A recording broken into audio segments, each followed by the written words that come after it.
রাজ্যে বন্ধ নেই, চোরেদের উপদ্রব। অভিযোগ, রবিবার কমলপুর রাখালতলির মন্তুসদেবের গ্যাস এজেন্সিতে গভীর রাতে চোরের দল প্রবেশ করে দুটি সিলিন্ডার নিয়ে যায়। সোমবার সকালে এজেন্সির কর্তৃপক্ষ সিসিটিভি ফুটেজ দেখে সঙ্গে সঙ্গেই পুলিশকে খবর দেয়। পুলিশ অভিযোগ পেয়ে ঘটনার তদন্ত শুরু করে।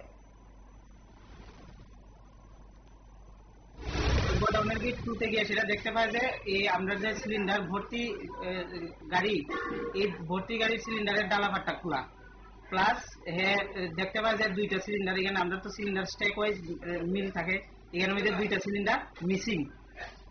তারপরে আমারে ফোন করে, যে দাদা কই আসো ফোন করতেছে। এরপরে আমি আইলাম, আয়া সেটা পরে আমার এই ঘটনারই কইতেছে যে দুইটা সিলিন্ডার তো নাই, মিসিং, একটু সিসিটিভিটা চেক করো। সিসিটিভির মধ্যে দুইজনের আমরা দেখতে পাই, ঠিক আছে, তো দুইজনে সিসিটিভি। তারপরে আমরা কি করে আমার মালিকাকে আমরা কইছি যে থানাতে জানানো বা